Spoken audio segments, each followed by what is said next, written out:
All right, guys, now let's dive in. Chan and AFCON in East Africa. It's just like 4 months away? Yes, less than 4 months. Yeah. So I want to know, are we actually ready or we are still laying bricks at the stadium? Let's see how this unfolds. We're still laying bricks, but we shall be ready. Yeah, I know that last week, Mark, there was a meeting of the committee heads at the AFCON, the Channel AFCON Secretariat at Lugogo, to iron out a few issues regarding AFCON and Chan, but principally Chan, because we're now in Chan mode, and I think it went well. I know that work is ongoing, obviously, at the various sites, the training sites, and the stadium, even Nambole actually. Just 1 or 2 issues being resolved. When we were there for the Guinea game, Mark, you must have seen that area of the disabled, which has been done, and then there were those new staircases outside of the tunnel where the players emerged from. I think it was one of the requirements, just to ensure that in case of any disaster, any crisis, there's an exit point for the fans, because one of the most principal issues for CAF right now is, and even FIFA, it's safety and security, because you heard of the stadium disaster in Cameroon. Yes, yeah. At the last Chan. And listen, such incidents can kill a whole tournament. You know, you can plan and spend I don't know how many billions of dollars and to invest in infrastructure and so forth, but when you have just one single loss of life, it tends to sour the kind of investment and the mood for any tournament of that magnitude. So at least I do know that there's even actually a committee for safety and security of just about each and everyone involved with Chan. So work is intense, and I believe that we are certainly on track, Mark. Yeah, there's what of course is going to happen is that towards the tournament, the hype will catch, and there's a lot of preparation that is being done both by the local organizing committee that Mark is talking about, and the ministry, as well as the federation. I mean, FUFA, of course, for them, they've been at this kind of thing for a very long time. And so on the side of the football itself, that's where the hype will start to come in towards the kickoff of the tournament. There'll be a lot of work to do to promote it. And Mark and these guys on the media committee, as well as several other people on the committee, on the different committees, will then be tasked to actually to build up that hype, to work up the frenzy, because it's not as easy a sell, Chan, as AFCON proper, because AFCON proper involves the big name stars and everything. It's tough, yeah, and you have to be able to point out some stars, some star teams and everything that will help you attract the attention that you need. And actually, Mark, the thinking behind Chan by the people who are members of the CAF Executive Committee of around 2007, then Issa Hayatou was the head, was to give chance to some very good home-based players who would otherwise not stand a chance, because, listen, if you're playing for Nigeria have got thousands of players playing outside of Nigeria and Africa. If the same applies to Ghana, same applies to all these Moroccos and so forth. So the idea was that we can give chance to some of these players to get a feel of playing for their country, and who knows, to extract 1 or 2 youngsters. Because the fact of the matter, if we are to be very candid about it, Chan is more or less a development tournament, actually. So yes, you might have 1 or 2 established players. I've seen Mustafa Mujuzi being given chance. Obviously, he's a veteran, he's tried and tested in the Ghana League. But typically, you want to see people like Kwikiliza being given a chance, the KCC kid. You want to see people like, okay, well, you could say Kakane right now is a mainstay, that's even a midfielder, but not even in cranes, he's on the fringes.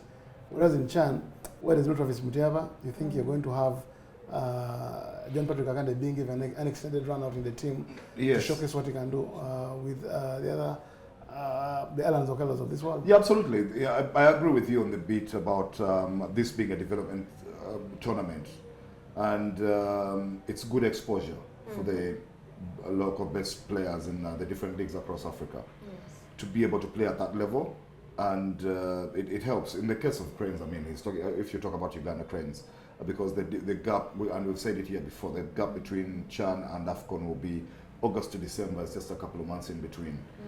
So there won't be too much more time. And the national team coach, Paul Put, will be quite interested in seeing how the guys who he's been calling onto the team, who are kept out of the starting lineup or even among the choice subs, the 5 choice subs, can actually perform at that level.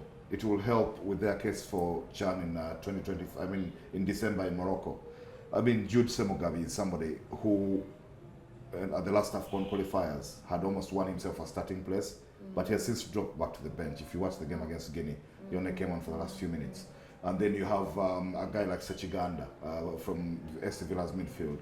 He started and finished this game, but there was a point in between where the game against Guinea, he started and finished it, the World Cup qualifier. But there was a point in between where he'd lost his place. Because when, say, Khalid Awucho and Bobosi Ruhanga and all these guys are available, it can become difficult for him to break in. So those are the guys you're going to try and help get established. He's talked about Kakande and Kwikiriza. There's several others from goal to the front that will be, I mean, even veterans like Milton Karisa, who will come into the Chan team, probably looking to be recalled again to the senior Cranes team, because they haven't been there for quite a bit. And there's still competition, and I think the competition for places up front, where the Uganda Cranes is concerned, is still open, and people can make a late charge for being on the plane to Morocco. Because when you look, I mean, we still are not scoring that many goals. They're not necessarily coming out of the striking line. That game against Guinea, as you saw, Shaban led the line. He's only just come back into the Cranes fold himself. Was guilty of some very bad misses. He missed, I mean, we should have won that game comfortably. He missed several good chances, but he had scored in the loss in Cairo a few days earlier. But then, so I mean, Mohamed Shaban is there, and then you have, Kabuye from Sweden, trying to establish himself to get to grips with how African football is played, totally different from what he does at Mjällby in Sweden. Mukwala was on the bench, didn't get a kick. Dennis Obedi was suspended for this one. He'd been thrown. So you can see the competition for places is still there. And Rogers Matt has been blowing hot and cold. Hot and cold. So you can lay claim if you get into Chan. I mean, for example, we just saw forgotten man Patrick Kadu scoring against KCCA for Gitara. He didn't just score, he tormented his former So the guys in the league who can make a claim if they actually play well at Chan. I don't know if Kadri is in the reckoning for Chan, but he probably should be. And so in that sense, it's good. What I was saying, however, is that it is a tough sell. There's a lot of work for the federation and everybody else who is involved in the organization, the local organizing committees that Mark is talking about, to ensure that they build enough hype around these players, around these teams, and ensure that then the stadium fills. If you don't have a Victor Osimhen coming to town, Ademola Lookman, or some of the guys from Morocco, I mean the Bonos and the Hakimis and Brahim Diaz's of this world, it's not easy. Guinea, which Mark is talking about, had a big leading striker who was scoring loads of goals in Germany for Borussia Dortmund, Gerassi. And actually, the defender, the big Diakabi, he scored against Real Madrid. The guy who defended us. Scored against Madrid. He scored the open against Real Madrid. And Valencia upset Real Madrid. Valencia beat Madrid at the Bernabeu. So these are because of playing the La Liga and the Bundesliga and playing for Guinea. They are not as known in Ugandan circles as if, say, they stepped out of the English Premier League. But it would help, of course, if you had bigger stars than those coming up. If you don't have those ones coming to town, then it's a tough sell. You need to put in the work to ensure that the hype is there, But I'm sure that is the work we're all going to contribute towards doing, yes, so that yes. by the kick-off of the tournament, we can fill the stadium, and then build up the hype for this national team going into AFCON 2025 and then eventually 2027. But personally, of course, I'm looking forward to it because of exactly what Mark has said. The development side, you need to see which guys are coming through, who is laying claim to those senior places, but also for the guys at the Federation and the Uganda Premier League, who run the league. This is an opportunity for them to continue to sell the Premier League as a product. If these guys actually do well, it helps the league.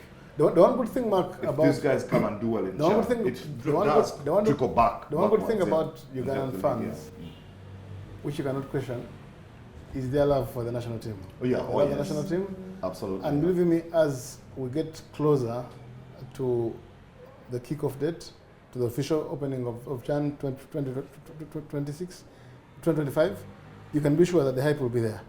Obviously, it will help when you have either Nigeria or Ghana or in Uganda and Kampala. in the group that we have. In a group, because it doesn't matter what's going on in Nigeria's jersey. There's something which is